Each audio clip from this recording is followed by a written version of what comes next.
There are moments in history when the world holds its breath, when the noise of the powerful fades and a single name rises from the dust, carried not by privilege, but by the cry of a people. That name, my brothers and sisters, is Traoré. From the humble soil of Burkina Faso, a captain has stepped forward. He is not a monarch crowned by tradition.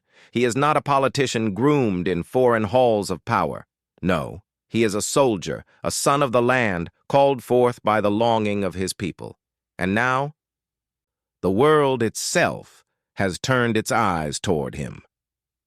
For across continents, in newspapers and on television screens, in the corridors of influence and the whispers of the streets, one title is being spoken aloud: the world's most influential young leader.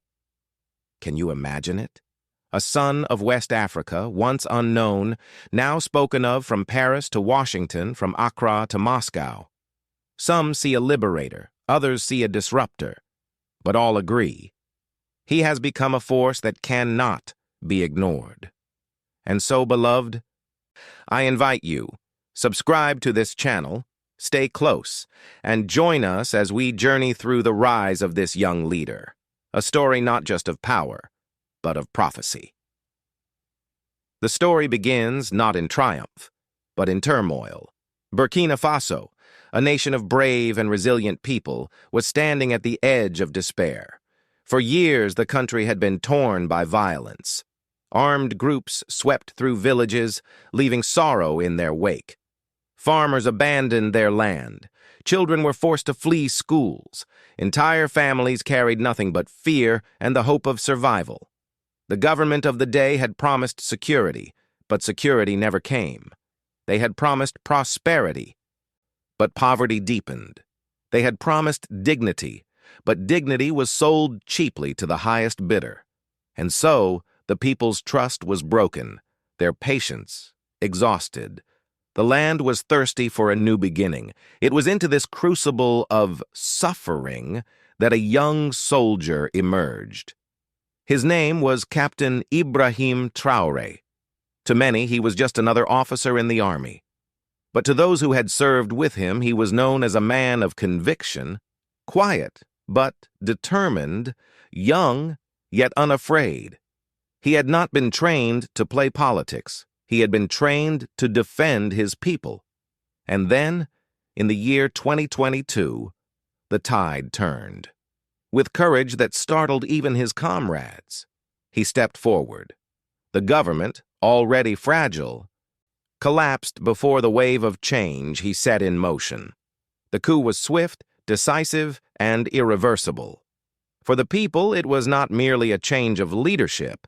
It was the shattering of an old order that had betrayed them too many times. News spread like wildfire.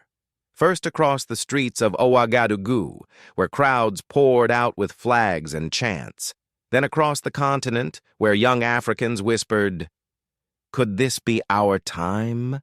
And then across the globe, where analysts and politicians scrambled to answer a single question: who is this young captain? And as the world searched for an answer, a new title was born. Journalists, commentators, and leaders began to speak of him not only as a local figure, not only as a national leader, but as something far greater. They began to call him the world's most influential young leader. Imagine that, beloved. A son of Burkina Faso, a land too often forgotten in the global narrative, now being lifted as a symbol of courage and possibility. In living rooms from New York to Nairobi, his image appeared on television screens. On radio waves from Accra to Dakar, his name was repeated with reverence. And in the villages of his homeland, elders nodded and whispered, "At last, a leader who listens." But power is never without its shadows, for as some lifted his name in praise, others spoke his name in fear. In Paris, in Washington, in Brussels, questions were raised. Who is this young man who dares to challenge the established order? What will he mean for the influence we have long held in this region? To some, He was a symbol of liberation. To others, a threat to stability. Still, for the people on the ground, the truth was simple. They were tired of empty promises. They were tired of leaders who looked outward while their people starved inward, and so they embraced him. They celebrated not only the fall of the old regime, but the rise of a new hope. Here, in the streets of Ouagadougou, a new chapter was opening. But history teaches us that the first chapter is never the last. The rise of Traoré was dramatic, but it was only the beginning of a story yet to unfold. And so we must ask, when the world crowns a man so quickly, does it place upon him a blessing or a burden too heavy for any young leader to bear? There are moments in a nation's life when a leader must not hide behind walls, but stand before his people. And when Ibrahim Traoré stepped onto that stage, he did not come draped in jewels or surrounded by luxury. He came as he was, a soldier, a son of the land, a young man with fire in his voice and steel in his eyes. He looked upon the crowds, men, women, and children who had gathered with expectation written upon their faces, and he spoke. His words were not crafted for flattery. His sentences were not designed for applause. They were declarations, sharp as a sword, clear as a bell. He spoke of sovereignty. He spoke of freedom. He declared that Burkina Faso would not bow its head to any foreign master. He told his people that dignity was not a gift to be begged for, but a right to be seized. He said plainly, "We will not trade our pride for promises. We will not surrender our independence for handshakes and smiles." And oh, my brothers and sisters, how the people answered him. The streets of Ouagadougou shook with the sound of celebration. Women lifted their voices in ululation. Men raised their fists high in the air. Young people who had grown up with nothing but disappointment carried his image like a banner of hope. They did not see just a soldier. They saw a savior. They did not see just a captain. They saw a father of the future. The chants grew louder, the songs more joyful. In that moment, the name Ibrahim Traoré, Burkina Faso, was no longer just a headline. It became a hymn, sung by the lips of his people and echoed across Africa. But outside those joyous streets, in the quiet corridors of global power, the reaction was different. In Paris, officials whispered in disbelief, "How could this be? A young man, barely in his 30s, dares to speak to us as an equal." In Washington, policymakers gathered in urgent meetings. What will this mean for our influence in West Africa? What if others follow his example? In Brussels, diplomats recalculated their strategies, uneasy with a new player on the stage who refused to follow their script. The newspapers in Europe carried headlines filled with suspicion. Analysts on television spoke in cautious tones. Was this man a revolutionary leader destined to uplift his people? Or was he a dangerous radical threatening the fragile balance of the region? To the powerful abroad, Traoré was not a symbol of hope. He was a disruption, a challenge, a problem that needed solving. And yet, within Africa, a different story was told. From Dakar to Kinshasa, from Lagos to Nairobi, his speeches were shared on social media, his words repeated in market stalls and university halls. Young Africans saw in him a reflection of their own dreams. Proof that leadership did not have to be borrowed, that freedom did not have to be begged, that dignity did not have to be delayed. The climax of his rise was not just the seizure of power. It was the moment he declared with unwavering conviction that Africa must stand on its own 2 feet. And in that declaration, many heard the echo of names long remembered: Sankara, Lumumba, Nkrumah. Leaders who once dared to dream of an Africa free from chains, leaders whose dreams were cut short but not forgotten. But here, in the figure of Traoré, the dream seemed alive once more. And that, beloved, is what gave people hope, and made the powerful abroad tremble. Still, we must not forget the weight of such a moment, for every cheer in the street is also a burden upon the leader. Every hand raised in celebration is also a hand extended in expectation. And the more the people lifted him high, the heavier the crown became upon his head. And so we must ask, when the world turns a young soldier into a symbol, can he live up to the symbol? Or will the weight of expectation crush him before his journey has truly begun? Every rise is followed by a reckoning.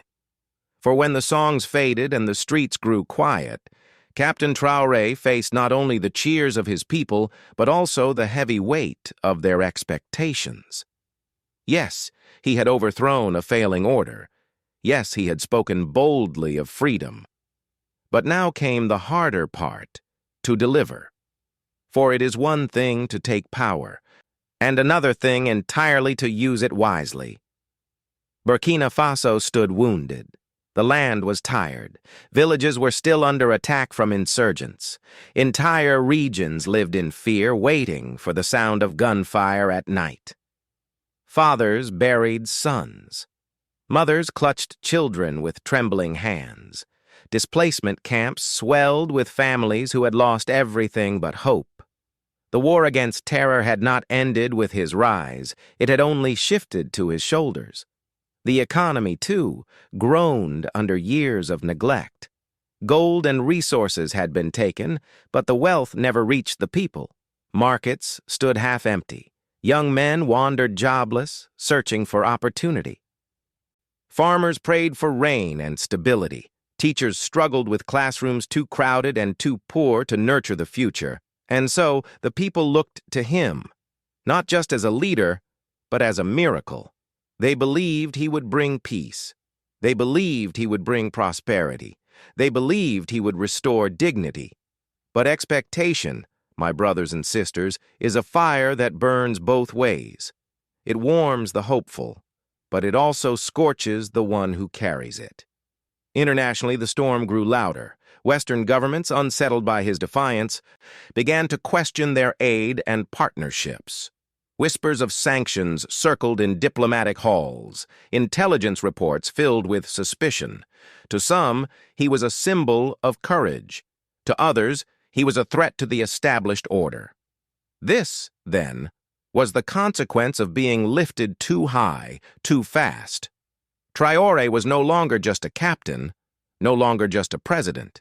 He had become a symbol, and symbols are rarely allowed to live in peace. At home, opposition voices grew restless. Some doubted his ability. Others waited for his failure. And yet, the people, the poor, the forgotten, the young, still held fast to him. They believed that maybe, just maybe, this young man could succeed where so many before him had failed.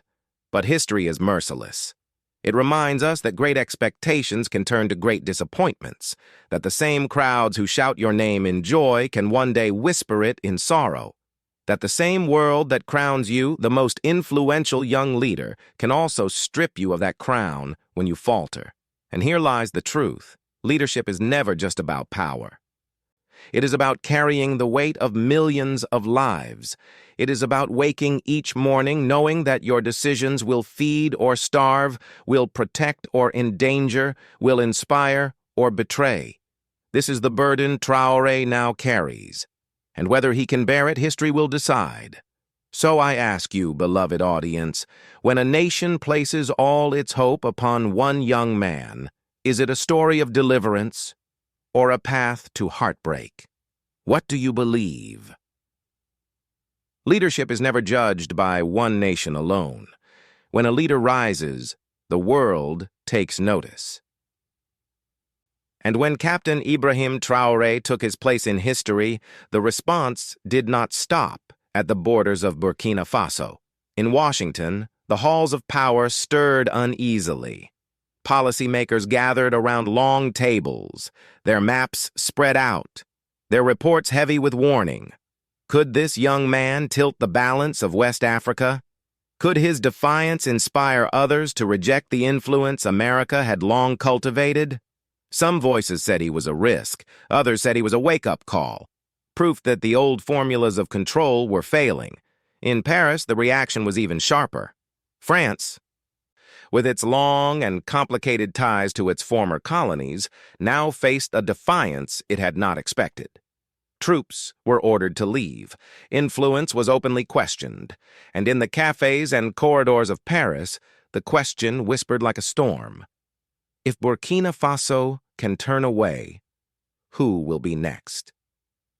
In Brussels, the European Union spoke of concern and instability. Yet behind the formal language was a deep unease, for Europe had long viewed Africa through the lens of dependency.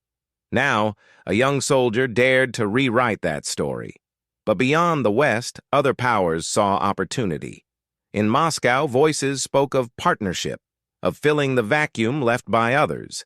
In Beijing, strategies shifted quietly, investments recalculated. To them, the rise of Traoré was not a threat. It was a chance. And across Africa, oh beloved, across the continent, the story was different still. In Dakar, in Lagos, in Nairobi, young people shared his speeches on their phones. They saw in him a reflection of their own hunger for dignity.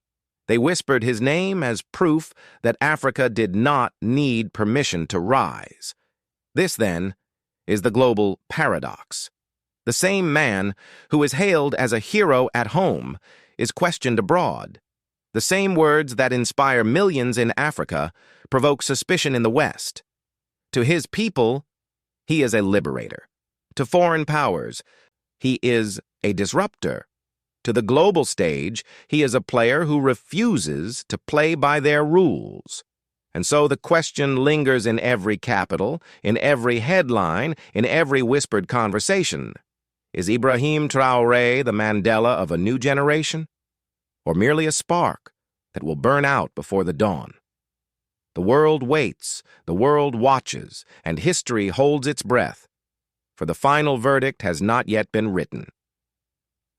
Every journey begins with a single step, but the path of a leader is never straight, never easy, never without danger.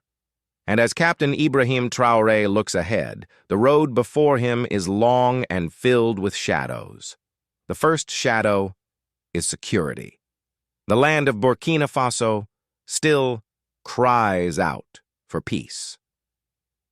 Villages live under the threat of insurgents. Families pray each night for protection. The young leader has promised to bring safety, but safety is not delivered with words alone. It requires sacrifice, strategy, and an unshakable will. The second shadow is the economy. For too long, wealth has left the soil without feeding the people. Riches beneath the ground have built palaces elsewhere, while farmers remain poor. Traoré must transform resources into bread on tables, into jobs for the restless youth, into classrooms for children who dream of tomorrow. The third shadow is governance. It is one thing to seize power, another to build a nation. Corruption lingers like a disease. Institutions tremble with weakness. He must prove not only that he can fight enemies outside, but that he can cleanse the sickness within. Yet, beloved, even in the midst of these shadows, there is a light. That light is the youth of Africa. They look at him and see proof that leadership does not have to wait until old age. They see that courage does not need foreign approval. They see that sovereignty is not a dream, but a decision. And here lies the greatest test. Will that light grow into a fire that spreads across Africa, igniting hope and independence in every nation? Or will it flicker out, crushed by the storms of pressure, both within and without? The road ahead is filled with trials. The challenges are great, the enemies many, the resources few. But it is also filled with possibility. For every difficulty is an opportunity, Every shadow is a chance for the light to shine brighter. Every trial is a chance for triumph.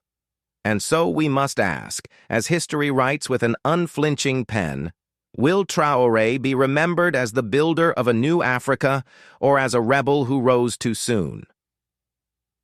History is not gentle, my brothers and sisters. It does not flatter. It does not excuse. It records, it remembers, and it reveals. And today, as we reflect upon the rise of a young soldier, we are reminded that history is being written before our very eyes. From the ashes of broken promises, from the cries of mothers who waited for peace, from the courage of a generation longing for dignity, a leader has risen. He did not come in the robes of kings. He did not come with the blessing of foreign crowns. He came as a soldier, as a son of the soil, as a man who dared to answer the call of his people. Yes, there is anger. Anger at the years stolen by corruption and dependency. Yes, there is sorrow. Sorrow for the lives lost, the homes abandoned, the futures denied. But above all, there is hope. Hope that leadership can be young, bold, and true. Hope that sovereignty can be defended. Hope that Africa can rise, not as a beggar, but as a builder. The world has called him the most influential young leader. But history will decide if that crown belongs to Traoré forever or if it will fade away. For greatness is not measured by titles. It is measured by the lives changed, the dignity restored, the justice defended. And so I say to you, Ibrahim Traoré, Burkina Faso, is more than a headline. He is a test of faith, of courage, of destiny. His journey asks us, not only what kind of leader he will become, but what kind of future Africa dares to claim. If you believe this story matters, if you believe the voice of a new Africa must be heard, then I invite you, subscribe to this channel, share your thoughts below, and stand with us as we follow the unfolding of history. For the story is not finished. The ink of history is still wet, and the name Traoré may yet be written in letters bold and lasting, if he can carry the hope of his people into the promise of tomorrow.